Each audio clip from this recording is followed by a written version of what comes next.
Let me show you something interesting. Piense y hágase rico. Por Napoleón Hill.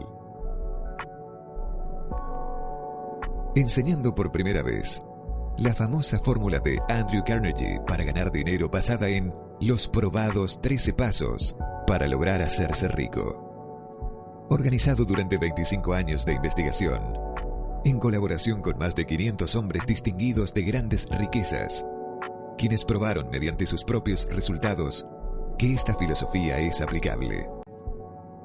¿Qué es lo que más desea? Es dinero, fama, poder, satisfacción, personalidad, paz mental, felicidad. Los 13 pasos para lograr hacerse rico, descritos en este libro, ofrecen la más concisa y confiable filosofía para alcanzar el logro personal nunca antes presentada, para beneficio del hombre o mujer que está buscando un objetivo final en su vida.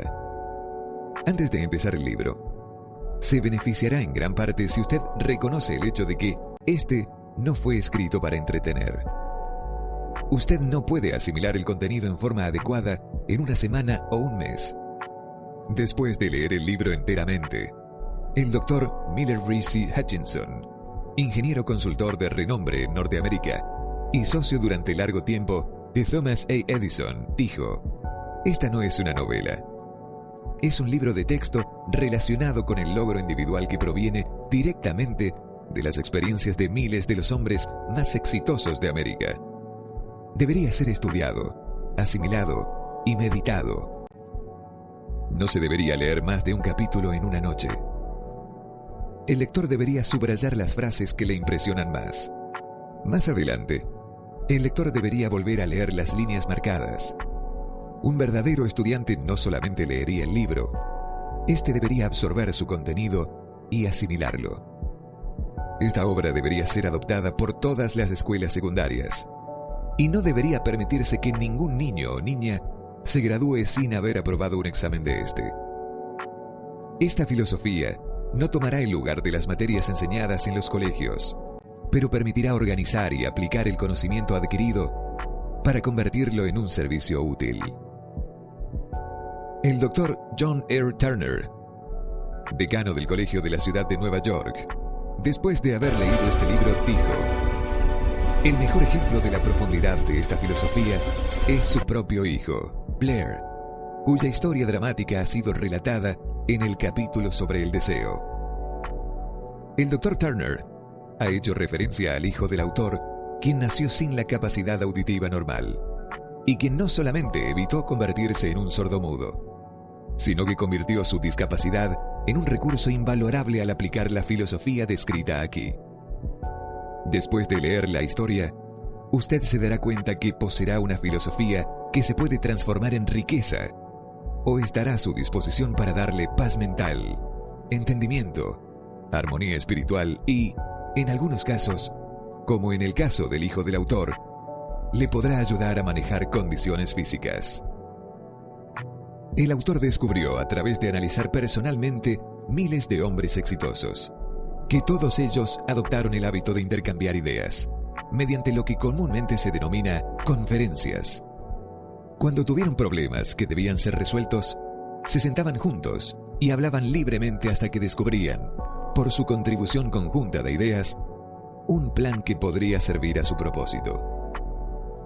Usted, que lee este libro, le sacará el mayor provecho al poner en práctica los principios descritos en él. Esto puede hacerse, como otros lo están haciendo en forma exitosa, formando un grupo de estudio que incluya un número a determinar de personas amistosas y armoniosas. El grupo se debería reunir en periodos regulares, tan a menudo como una vez a la semana. El procedimiento debería consistir en leer un capítulo del libro en cada reunión, después del cual el contenido del capítulo debería ser discutido libremente por todos sus miembros. Cada miembro debería tomar notas, anotando todas las ideas inspiradas por la discusión. Cada miembro debería leer y analizar detalladamente cada capítulo varios días antes de su lectura abierta y discusión conjunta en el grupo. La lectura en el grupo debería ser hecha por una persona que lea bien y entienda cómo dar realce y sentimiento a la lectura. Al seguir este plan, cada lector obtendrá de sus páginas no solamente la suma total del mejor conocimiento organizado de las experiencias de miles de hombres exitosos, sino que, todavía más importante, lo conectará a nuevas fuentes de conocimiento en su propia mente y también adquirirá conocimiento de un valor incalculable de cada otra persona que está presente en la reunión. Si usted sigue este plan persistentemente, puede tener casi absoluta certeza que descubrirá y logrará adquirir la fórmula secreta por medio de la que Andrew Carnegie obtuvo su enorme fortuna, como se mencionó en la introducción del autor. Tributos al autor, de grandes líderes americanos. Piense y hágase rico. Demoró 25 años en concretarse. Su trabajo y escritura han sido alabados por grandes líderes del mundo de las finanzas, la educación, la política y el gobierno. Corte Suprema de Washington, D.C., en Estados Unidos. Estimado señor Hill, he tenido la oportunidad de terminar de leer sus libros de texto de éxito y me gustaría expresar mi apreciación por el espléndido trabajo realizado en la organización de esta filosofía. Sería muy útil si cada político en el país asimilara y pusiera en práctica los 17 principios en los que están basadas sus enseñanzas. Contiene cierto material de muy alta calidad que cada líder en cualquier área de la vida debería comprender. Estoy contento de haber tenido el privilegio de darle un poco de ayuda en la organización de este espléndido curso de filosofía del sentido común. Atentamente, el expresidente y ex jefe de justicia de los Estados Unidos. Rey de las tiendas de 5 y 10 centavos.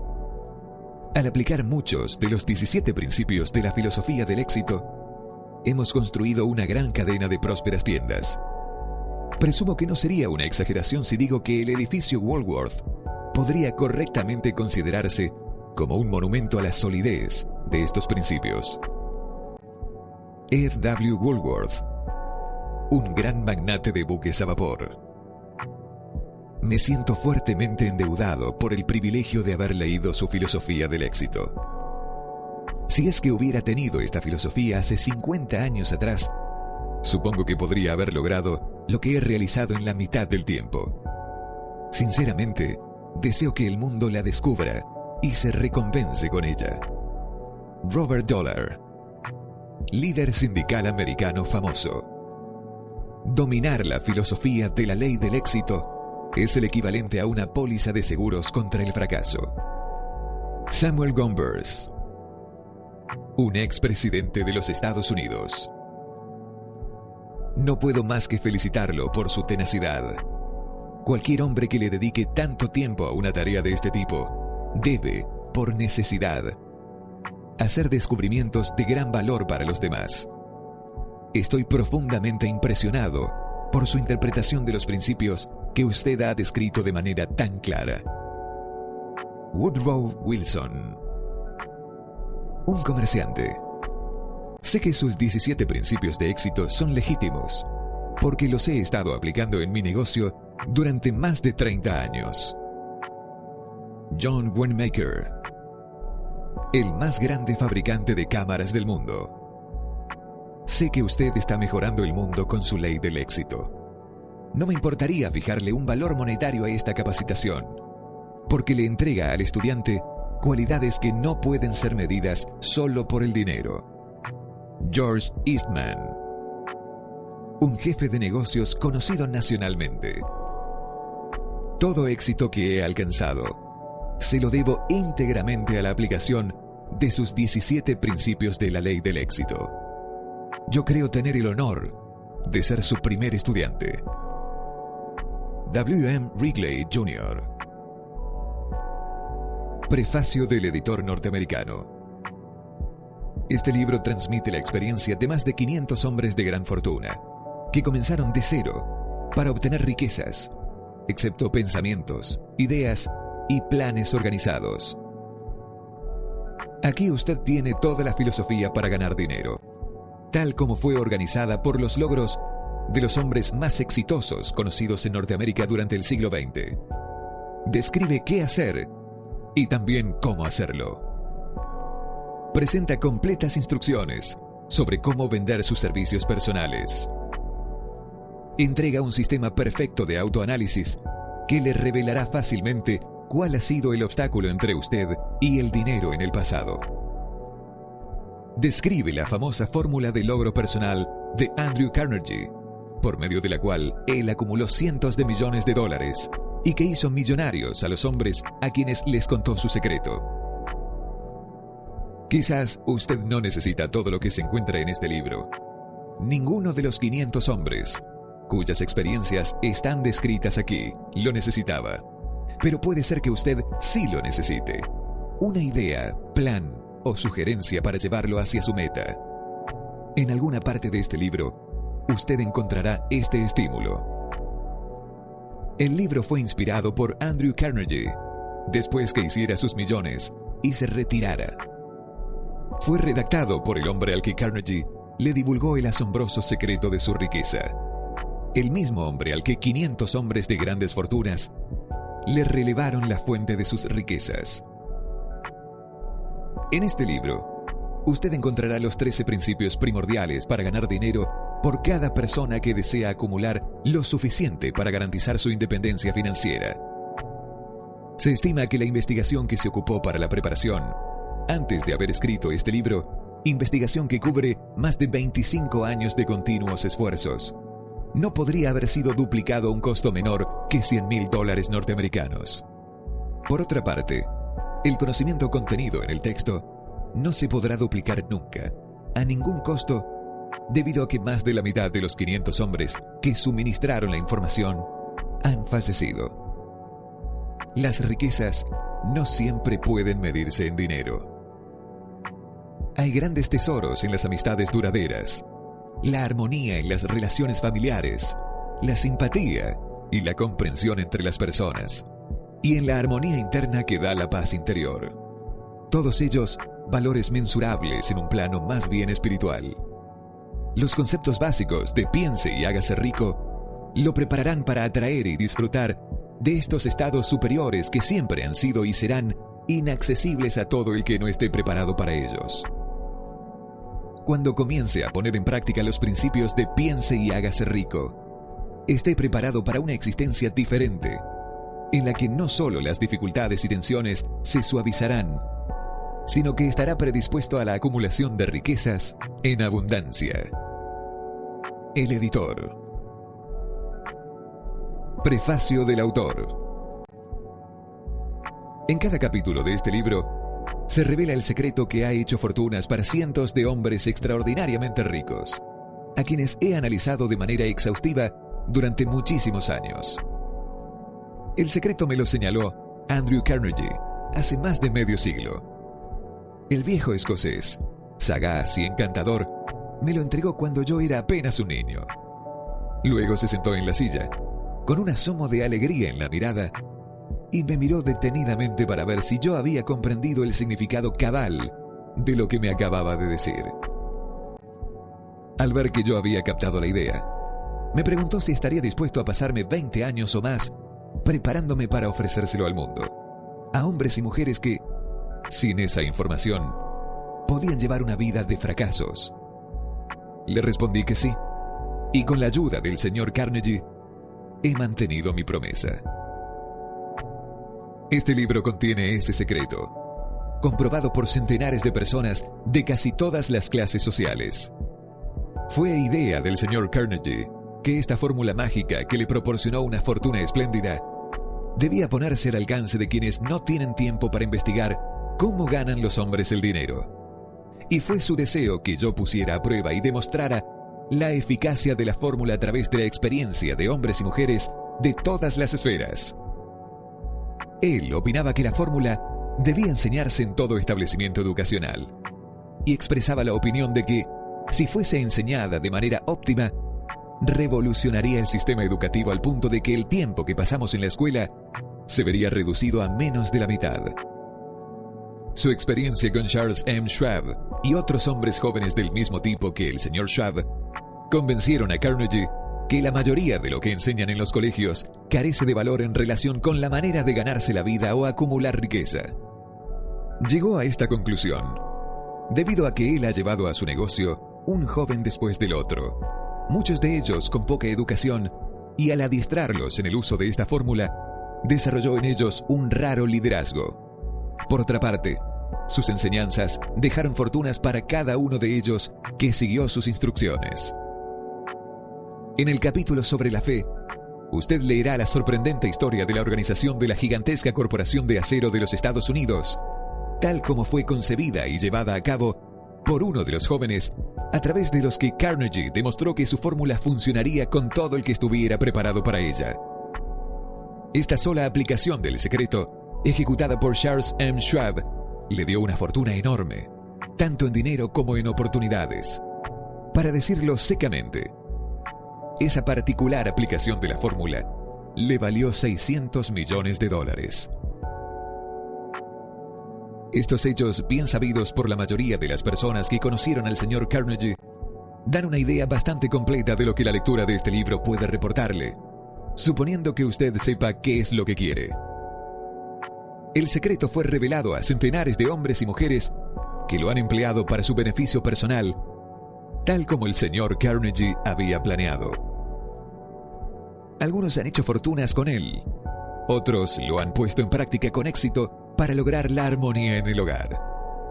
Un sacerdote lo empleó con tal eficacia que le reportó unos ingresos de más de $75,000 anuales. Arthur Nash, un sastre de Cincinnati, usó su negocio casi en bancarrota como conejillo de indias para poner a prueba la fórmula. El negocio reflotó y permitió a su dueño hacer una fortuna. Todavía continúa prosperando, aunque el señor Nash se haya ido. El experimento resultó tan sorprendente que los medios de comunicación le hicieron publicidad por valor de más de $1 millón. El secreto fue revelado a Stuart Austin Weir, de Dallas, Texas. Él estaba preparado para recibirlo hasta el punto de incluso abandonar su profesión y ponerse a estudiar leyes. Que si tuvo éxito, también relatamos esa historia. Le otorgué el secreto a Jennings Randolph el día que se graduó de la universidad, y él lo ha usado en forma tan exitosa que ahora está en su tercer periodo como miembro del Congreso, con una excelente probabilidad de seguir usándolo hasta llegar a la Casa Blanca.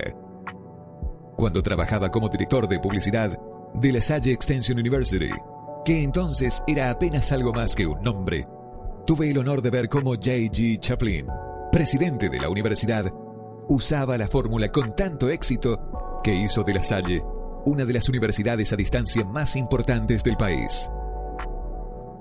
El secreto al que me refiero es mencionado no menos de un centenar de veces a lo largo de este libro. No se lo nombra directamente, ya que parece funcionar con más éxito cuando se lo descubre y surge evidente, cuando quienes están preparados pueden percibirlo en su búsqueda.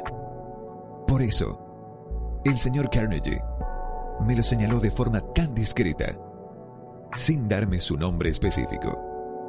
Si usted está preparado para ponerlo en práctica, reconocerá este secreto al menos una vez en cada capítulo. Me gustaría tener el privilegio de señalarle cómo sabrá si está preparado, pero eso le privaría de muchos de los beneficios que recibirá cuando haga el descubrimiento según su criterio personal. Mientras estaba escribiendo este libro, mi propio hijo, que en ese momento estaba terminando su último año de su trabajo de universidad, tomó el manuscrito del capítulo 2, lo leyó y descubrió el secreto. Ocupó la información en forma tan efectiva que pasó directamente a una posición de responsabilidad, a un salario inicial mayor que lo que el hombre promedio nunca podrá ganar. Su historia se ha descrito brevemente en el capítulo 2. Cuando usted lo lea, tal vez se despedirá de cualquier sentimiento que haya albergado sobre la aparente grandilocuencia del libro. Si ha estado desanimado o ha tenido que superar inusuales problemas, si tras varios intentos ha fracasado, si se ha visto menoscabado por la enfermedad o por defectos físicos, la historia del descubrimiento de mi hijo y la aplicación de la fórmula Carnegie pueden demostrarle que en el desierto de la esperanza perdida existe el oasis que ha estado buscando. Este secreto fue utilizado por el presidente Woodrow Wilson durante la Primera Guerra Mundial. Fue revelado a cada soldado que luchó en el frente, cuidadosamente transmitido en el entrenamiento que recibieron antes de ir a pelear. El presidente Wilson me dijo que esto fue un factor importante en la obtención de los fondos necesarios para la guerra. Hace más de 20 años atrás, John Manuel L. Quizon, en ese entonces comisionado residente para las Islas Filipinas, fue inspirado por el secreto de ganar libertad para su pueblo. Él ganó libertad para las islas y fue su primer presidente en un estado libre. Un rasgo peculiar de este secreto es que quienes lo adquieren y lo emplean se ven literalmente arrastrados hacia el éxito. Si usted lo duda, lea los nombres de quienes lo han puesto en práctica. Donde sea que se mencionen, constate sus logros y se convencerá. Nunca obtendrá algo a cambio de nada. El secreto al que me refiero no se puede recibir sin pagar un precio. La educación no tiene nada que ver aquí. Mucho antes de que yo naciera, el secreto alcanzó a ser propiedad de Thomas Alva Edison, el cual lo utilizó de manera tan perspicaz que llegó a ser el inventor más destacado del mundo, aunque apenas tenía 3 meses de escolarización.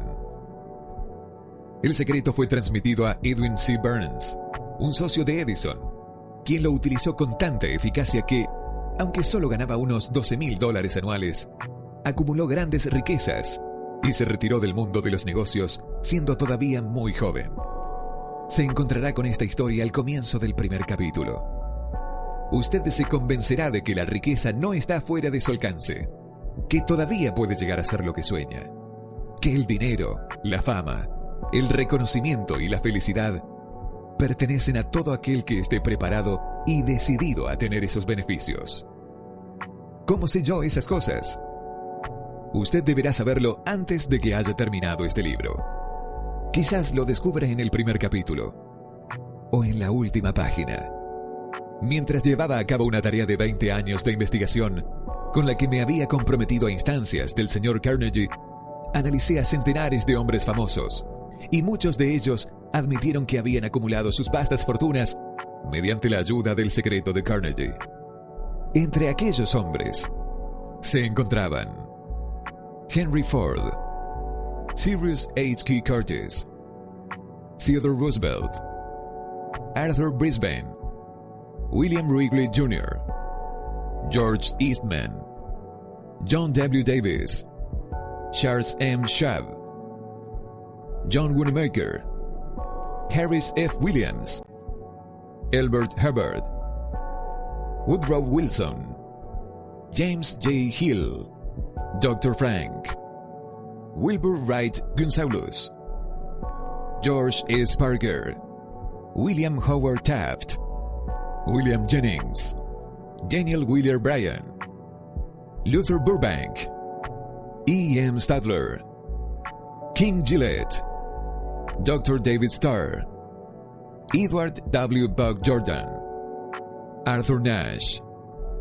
F. W. Woolworth, Senador Jennings, Stuart Austin, Randolph Weir, Clarence Darrow, Ralph A. Weeks, Henry L. Doherty, Frank A. Munsey, J. Ogden Armour, Juez, Daniel T. Wright, Elbert H. Gary, Coronel Robert A., John D. Rockefeller, Dr. Alexander Dollar, Dr. Frank Crane, Graham Bell, Edward A. Phelan, Thomas A. Edison, George M. Alexander, John H. Patterson, Edwin C. Burns, Frank A. Vanderlip, J. G. Chaplin, Julius Rosenwald.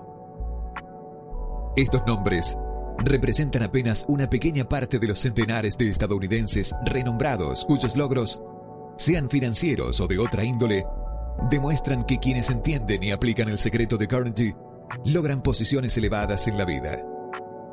No he conocido a alguien que, inspirado por el secreto, no alcanzara un éxito notable en el campo de su elección. Jamás conocí a ninguna persona distinguida, ni que acumulara riquezas de ninguna índole que no estuviese en conocimiento del secreto. A partir de estos dos hechos, he llegado a la conclusión de que el secreto es más importante, como parte del conocimiento esencial para la autodeterminación, que cualquier otro concepto que uno reciba por medio de lo que se conoce como educación. En todo caso, ¿qué es la educación? Esto ha quedado explicado con todo detalle. En relación a la enseñanza, muchos de estos hombres tuvieron muy poca. John Wanamaker me contó una vez que con la poca educación con la que partió, él logró adquirir su fortuna de la misma forma como una locomotora moderna carga agua, al vaciarla a medida que funciona. Henry Ford nunca llegó a la enseñanza media, menos a la universidad. Yo no estoy intentando disminuir el valor de la educación formal, pero sí estoy tratando de expresar mi creencia de que aquellos que dominan y aplican el secreto llegarán a altas posiciones, acumularán riquezas y negociarán con la vida bajo sus propios términos, incluso si su enseñanza ha sido escasa. En alguna sección del libro, a medida que vaya leyéndolo, el secreto al cual me refiero resaltará en la página y se tornará evidente ante usted, si está preparado para ello. Cuando aparezca, lo reconocerá. Tanto si capta la señal en el primero o en el último capítulo. Deténgase un momento cuando se le presente y celébrelo, porque esa ocasión representará el hito más importante de su existencia. Ahora pasamos al capítulo 1 y a la historia de mi querido amigo que generosamente ha reconocido haber visto la señal mística y cuyos logros comerciales son evidencia suficiente. A medida que lea su historia, así como la de otros, recuerde que ellas tratan sobre los importantes problemas de la vida y la experiencia de las personas que surgen de un intento por ganarse la vida, encontrar la esperanza, coraje, satisfacción y paz mental, acumular riquezas y disfrutar de la libertad de cuerpo y espíritu. Recuerde, a medida que avance en la lectura, que todo esto tiene que ver con hechos y no con ficción, y que su propósito consiste en transmitir una gran verdad universal mediante la cual quienes estén preparados podrán enterarse de qué hacer y cómo hacerlo. También recibirán el estímulo necesario para dar el primer paso.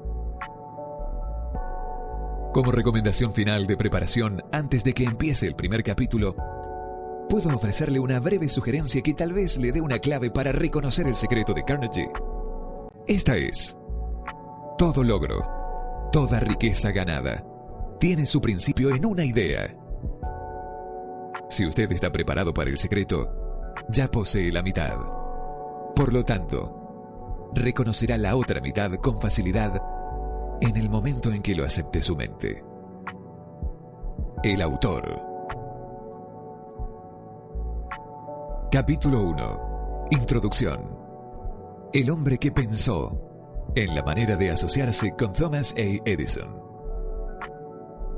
Desde luego, los pensamientos son cosas muy poderosas, cuando se combinan con la exactitud del objetivo, la perseverancia y un imperioso deseo de convertirlas en capital o en otros objetos materiales.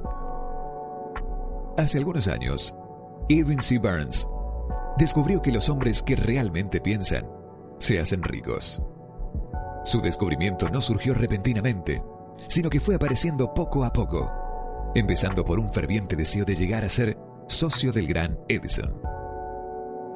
Una de las características principales del deseo de Burns es que era preciso. Quería trabajar con Edison, no para él.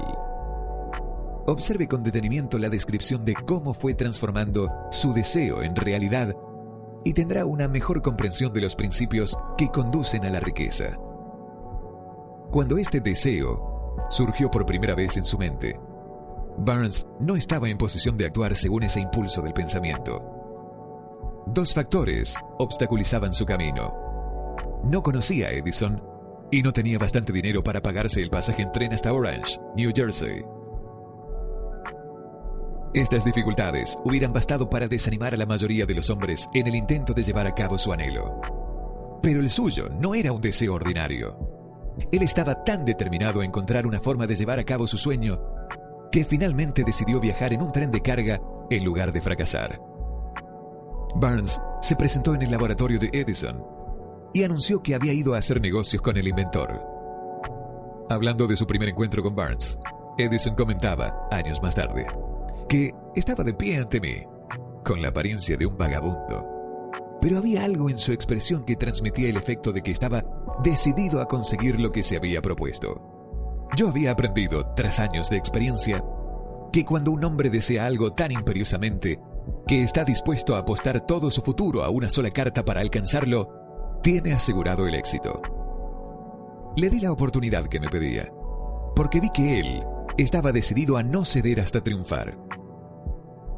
Los hechos posteriores demostraron que no me equivoqué. No podía haber sido el aspecto del joven lo que le proporcionara su comienzo en el despacho de Edison, ya que ello estaba definitivamente en su contra. Lo importante era lo que él pensaba. Si el significado de esta afirmación se podría llevar a cada persona que la lee, no habría necesidad del recordatorio de este libro.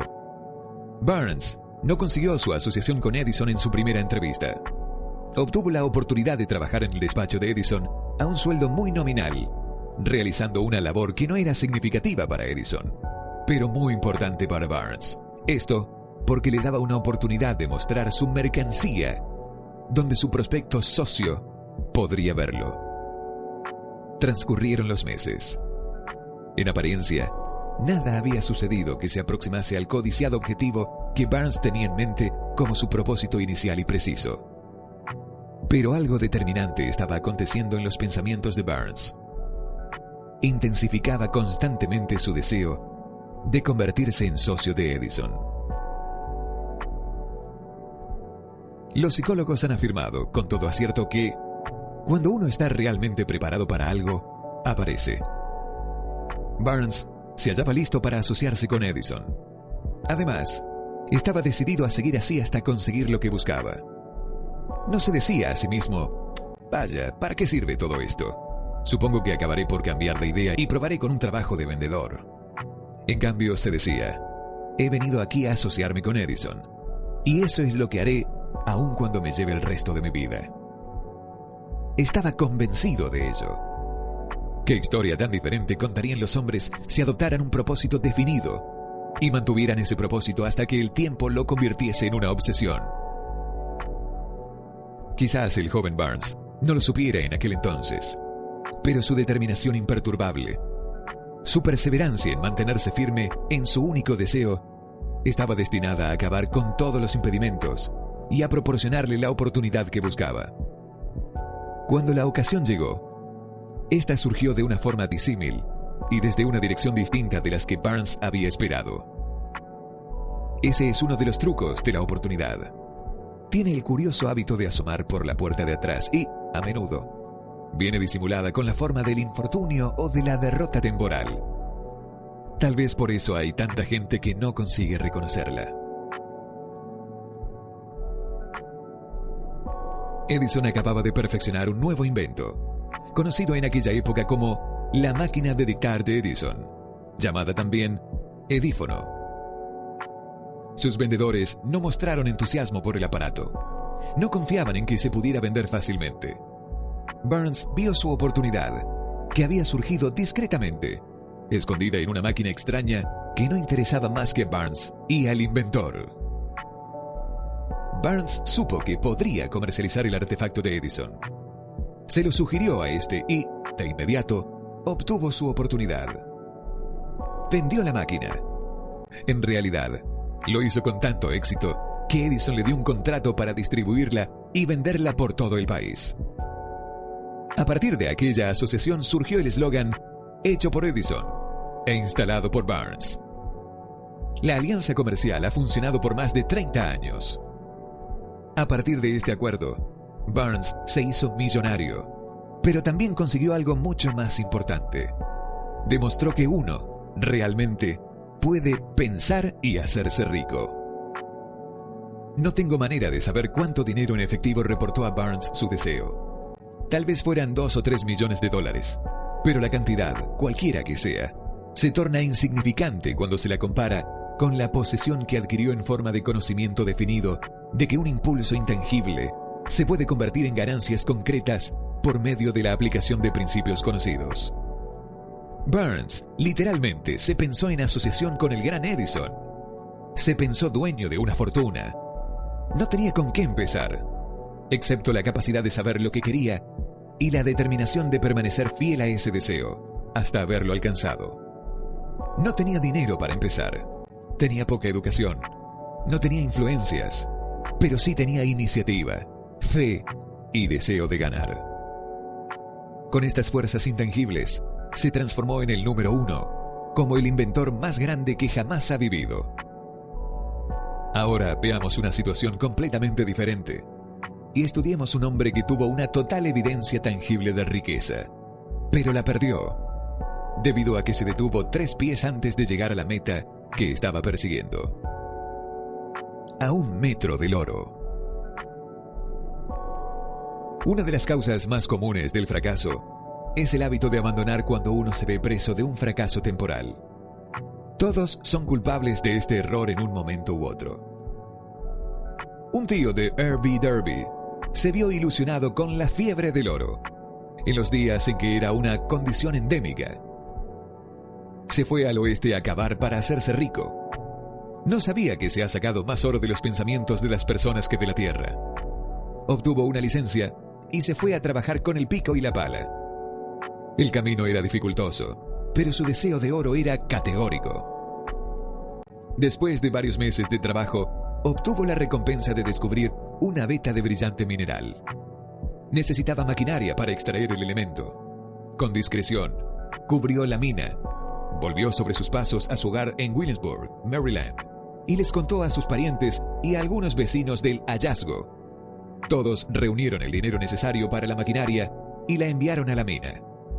Derby y su tío volvieron a trabajar en ella. Extrajeron el primer carro de mineral y lo mandaron a un fundidor. Las utilidades demostraron que poseían una de las minas más ricas de Colorado. Con unos pocos carros más de mineral, saldarían todas las deudas. Entonces empezarían a ganar dinero en grande. Hacia abajo fueron los taladros. Muy altos llegaron las esperanzas de Derby y de su tío. Entonces ocurrió algo.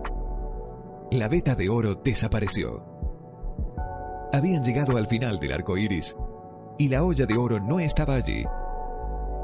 Perforaron en un desesperado intento por encontrar la veta nuevamente, pero fue en vano. Finalmente, acordaron abandonar. Vendieron la maquinaria a un chatarrero por unos pocos cientos de dólares y tomaron el tren de vuelta a casa. El chatarrero llamó a un ingeniero en minas para que observara la mina e hiciera una inspección. El ingeniero informó que el proyecto había fracasado porque los dueños no estaban familiarizados con las vetas falsas. Sus cálculos indicaban que la veta reaparecería a 1 metro de donde los Derby habían dejado de perforar. Allí fue exactamente donde fue hallada. El chatarrero extrajo millones de dólares en oro de aquella mina porque supo buscar el asesoramiento de un experto antes de renunciar. La mayor parte del dinero que entró en el mecanismo fue adquirida a través de los esfuerzos de R.U. Derby, que en ese entonces era un hombre muy joven. El dinero vino de sus parientes y vecinos, debido a la fe que le tenían. Él devolvió cada dólar de este, a pesar de que le tardó muchos años. Tiempo después, Derby se recuperó sobradamente de su pérdida, cuando descubrió que el deseo se puede transmutar en oro. Eso le ocurrió después de que entrara en el negocio de la venta de seguros de vida. Recordando que había perdido una inmensa fortuna por haber dejado de perforar a 1 metro del oro, Derby aprovechó esa experiencia en el trabajo que había elegido, con el sencillo método de decirse a sí mismo: me detuve a 1 metro del oro, pero nunca me detendré porque me digan no cuando yo intente venderles un seguro. Derby se convirtió en uno de los pocos hombres que venden $1 millón anuales en seguros. Su perseverancia se la debía a la lección que había obtenido de su deserción en el negocio de la minería.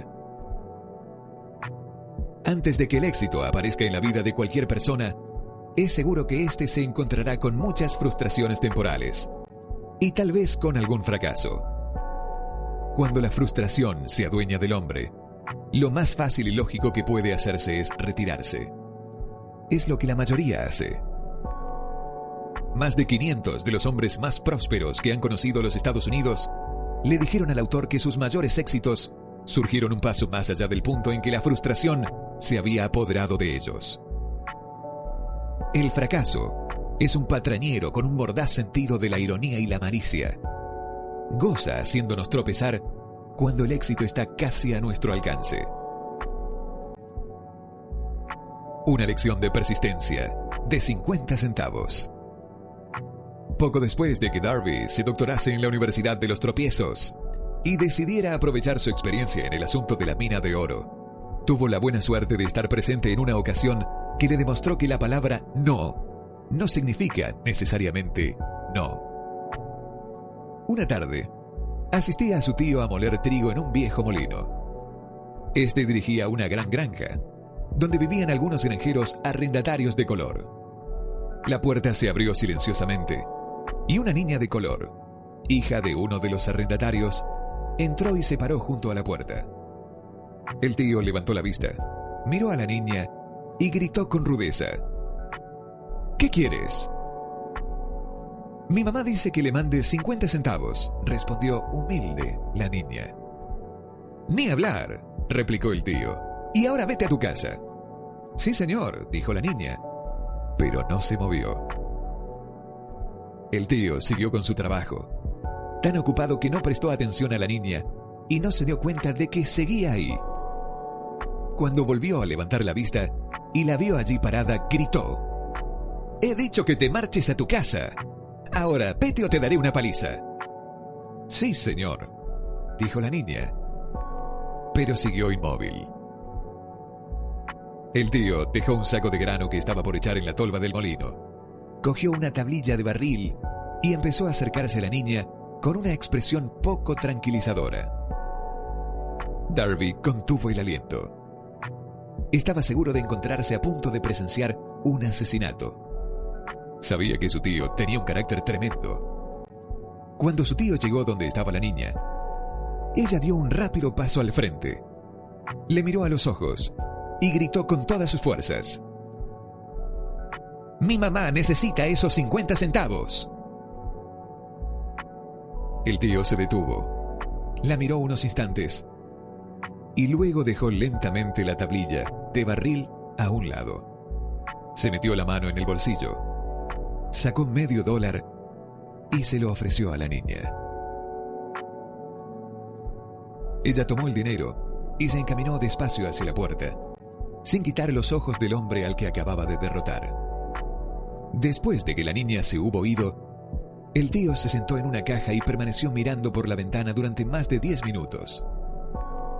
Estaba cavilando, sorprendido, sobre la derrota que acababa de sufrir. Darby también se hallaba reflexivo. Esa era la primera vez en su vida que había visto a un niño de color dominar a un blanco adulto. ¿Cómo lo había hecho?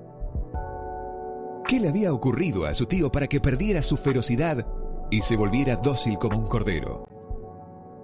¿Qué extraño poder había empleado esa niña para hacerse dueña del momento? Estas y otras preguntas similares llenaban la mente de Darby, pero no halló las respuestas hasta muchos años después, cuando me relató la historia. Curiosamente, el relato de esa extraña experiencia la escuché en el viejo molino, el mismo sitio donde su tío recibió la lección. Extraordinariamente también, dediqué casi un cuarto de siglo al estudio del poder que le permitía a una analfabeta niña de color conquistar a un adulto inteligente. En aquel polvoriento y viejo molino, el señor Darby me relató la historia del extraño triunfo y terminó preguntándome: ¿cómo entiende esto? ¿Qué oculto poder guardaba esa niña para dominar por completo a mi tío?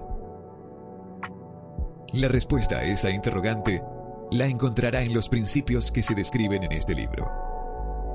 La respuesta es categórica y completa.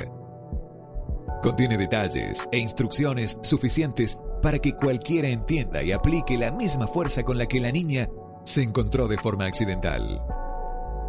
Manténgase alerta y observará el extraño poder que acudió en ayuda de la niña. Tendrá un vistazo de ese potencial en el próximo capítulo. En alguna parte del libro encontrará una idea que avivará su capacidad receptiva y pondrá a su alcance, para su propio beneficio, ese mismo poder irresistible. La comprensión del mismo puede aparecer ante usted en el primer capítulo, o tal vez surja en su conciencia más adelante. Puede presentarse en forma de una sola idea, o quizá la encuentre en la naturaleza de un plan o en un propósito.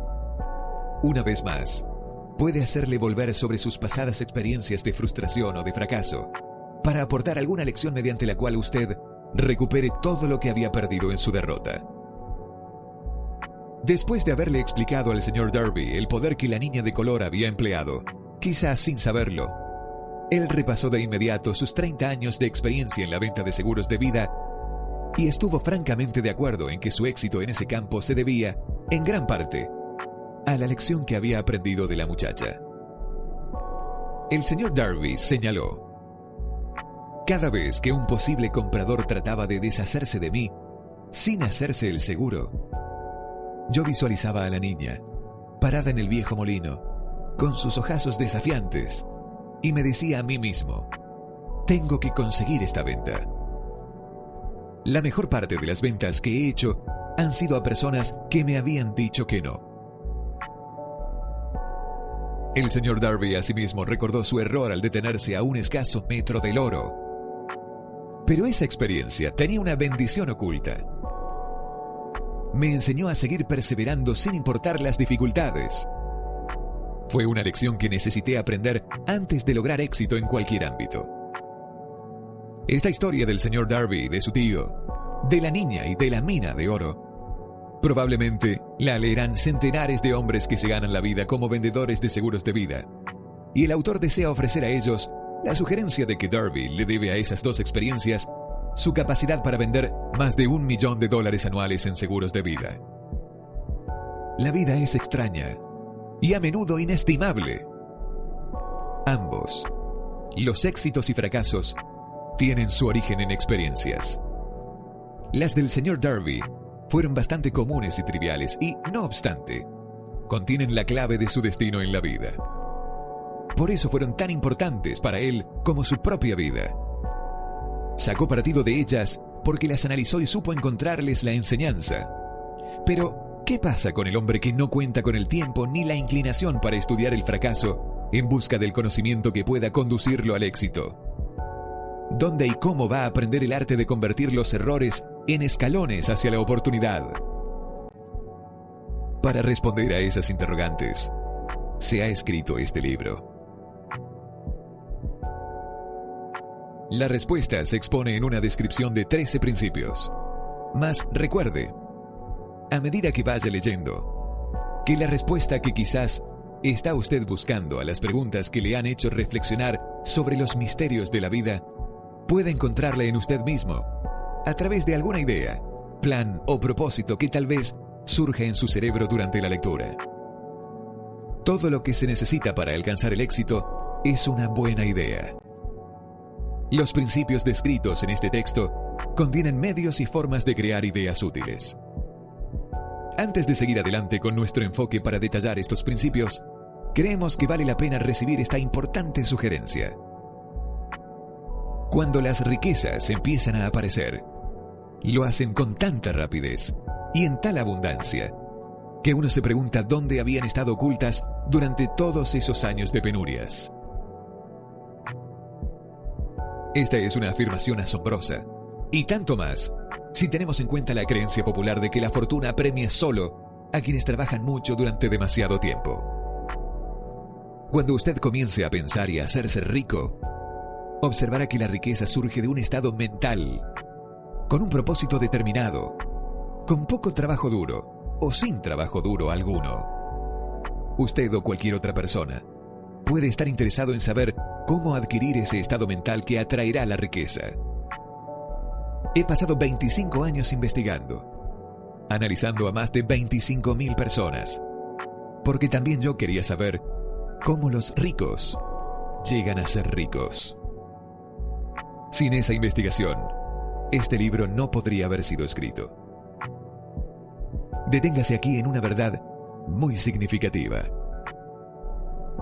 La depresión financiera de 1929 continuó registrando un récord de destrucción, hasta que un tiempo después llegó al poder el presidente Roosevelt.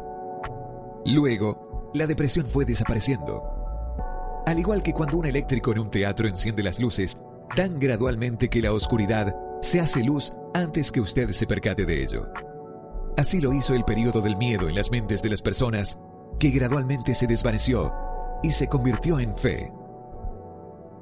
Observe con gran atención, tan pronto como domine los principios de esta manera de pensar y empiece a seguir las instrucciones para aplicar esos principios, que su nivel económico empezará a aumentar y que todo lo que usted toque comenzará a transmutarse en haberes para su propio beneficio. Imposible, de ninguna manera. Una de las mayores debilidades de la especie humana es la típica familiaridad del hombre con la palabra imposible. Él conoce todas las reglas que no darán resultado. Sabe todas las cosas que no pueden hacerse. Este libro se escribió para quienes buscan las reglas que han hecho de otras personas de provecho y están dispuestos a jugárselo todo con esas reglas. Hace muchos años, compré un fino diccionario. Lo primero que hice fue buscar la palabra imposible y cuidadosamente removerla del libro. Eso sería algo bastante inteligente que usted podría hacer. El éxito le llega a las personas que se vuelven conscientes de él. El fracaso le llega a las personas que se permiten volverse conscientes del fracaso. El propósito de este libro es ayudar a quien quiera aprender el arte de cambiar de enfoque, del fracaso al triunfo. Otra debilidad que se encuentra en demasiadas personas es el hábito de medirlo todo y a todos por sus propias impresiones y creencias. Quienes lean esto creerán que jamás podrán pensar y hacerse ricos, porque sus hábitos de pensamiento se han empantanado en la pobreza, el deseo, la miseria, los errores y la derrota. Estas personas, lamentablemente, me recuerdan a un chino distinguido que fue a los Estados Unidos a recibir una educación americana. Acudía a la Universidad de Chicago. Un día, el presidente Harvard se encontró con ese joven oriental en el campus. Se detuvo a charlar con él unos minutos y le preguntó qué le había impresionado como la característica más destacable del pueblo estadounidense. Bueno, replicó el estudiante, la extraña forma de sus ojos. Tienen unos ojos rarísimos. ¿Qué decimos nosotros de los chinos? Nos negamos a creer lo que no entendemos. Pensamos neciamente que nuestras propias limitaciones son el patrón adecuado de las limitaciones. Por supuesto, los ojos de los demás son rarísimos, porque no son como los nuestros.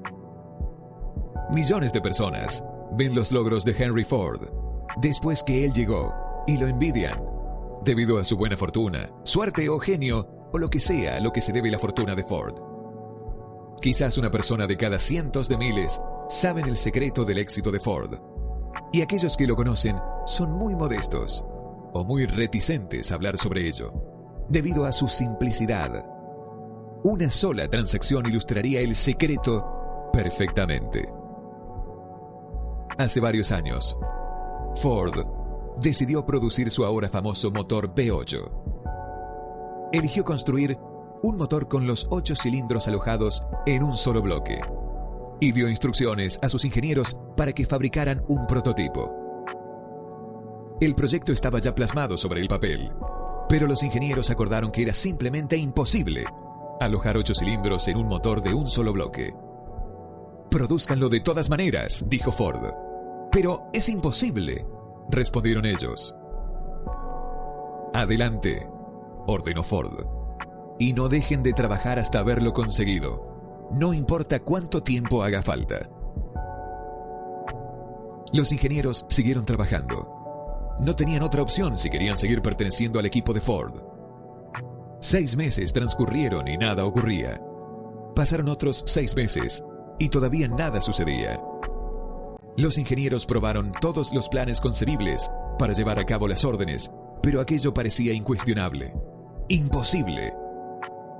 Al concluir un año, Ford se reunió con los ingenieros, que volvieron a informarle de que no habían encontrado una manera de cumplir sus órdenes. «Sigan con el trabajo», dijo Ford. «Quiero ese motor y lo tendré».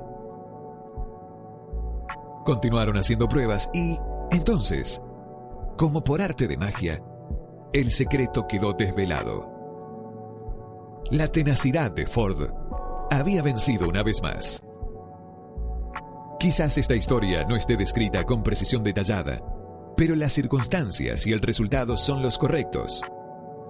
Deduzca de ella, usted que desea pensar y hacerse rico, el secreto de los billones de Ford. Si puede, no tendrá que buscar tan lejos. Henry Ford tuvo éxito porque comprendió y aplicó los principios del éxito.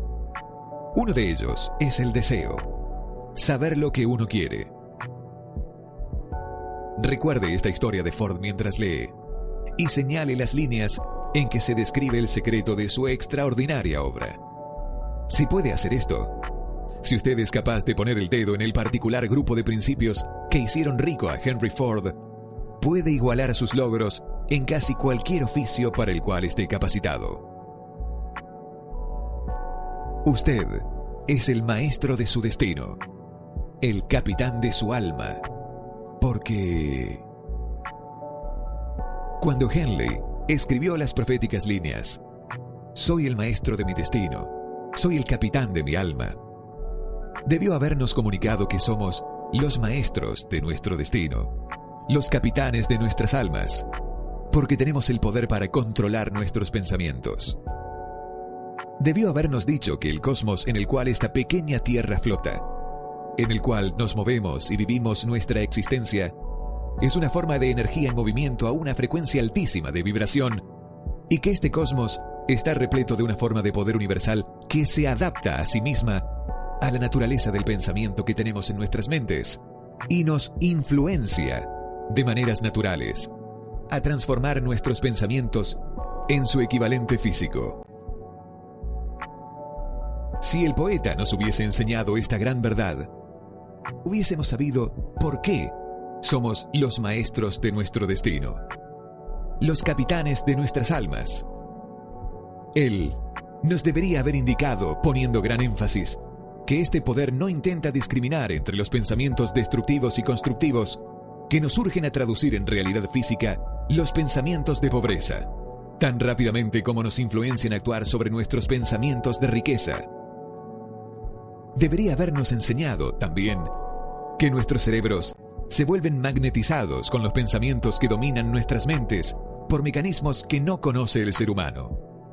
Estos magnetos nos atraen a las fuerzas, personas y circunstancias de la vida que están en equilibrio con la naturaleza de nuestros pensamientos predominantes. Él debió decirnos que antes que podamos acumular fortunas en gran abundancia, debemos magnetizar nuestras mentes con un intenso deseo por riquezas, que debemos volvernos conscientes de la riqueza, hasta que el deseo por ella nos impulse a crear estrategias definitivas para tenerla. Pero al ser un poeta y no un filósofo, Henley se conformó señalando una gran verdad en forma poética, dejando que sus seguidores interpreten el contenido filosófico de estas líneas. Poco a poco, la verdad ha ido desvelándose, hasta que ahora parece cierto que los principios descritos en este libro contienen el secreto del dominio sobre nuestro destino económico. Ahora estamos listos para examinar el primero de estos principios. Mantenga usted un espíritu de apertura mental y recuerde mientras lee que estos principios no son invento de hombre alguno. Estos fueron acumulados de la experiencia de vida de más de 500 hombres que realmente acumularon grandes riquezas en cantidades descomunales. Hombres que comenzaron en la pobreza, con poca educación y sin influencias. Los principios funcionaron para estos hombres. Usted puede ponerlos a funcionar por su propio beneficio permanentemente. verá cuán fácil es.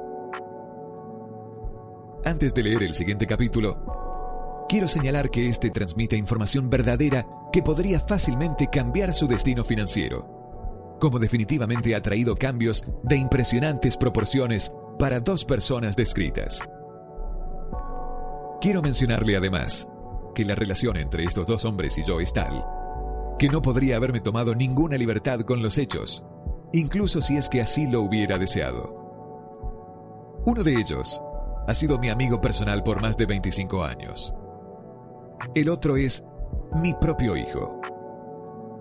El éxito inusual de ambos, éxito al cual generosamente le dan crédito al principio descrito en el capítulo siguiente,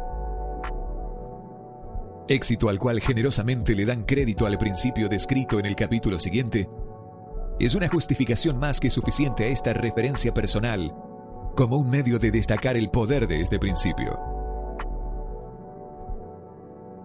Hace más de 25 años, pronuncié un discurso en la ceremonia de graduación en el Salem College en Salem, Virginia Oeste.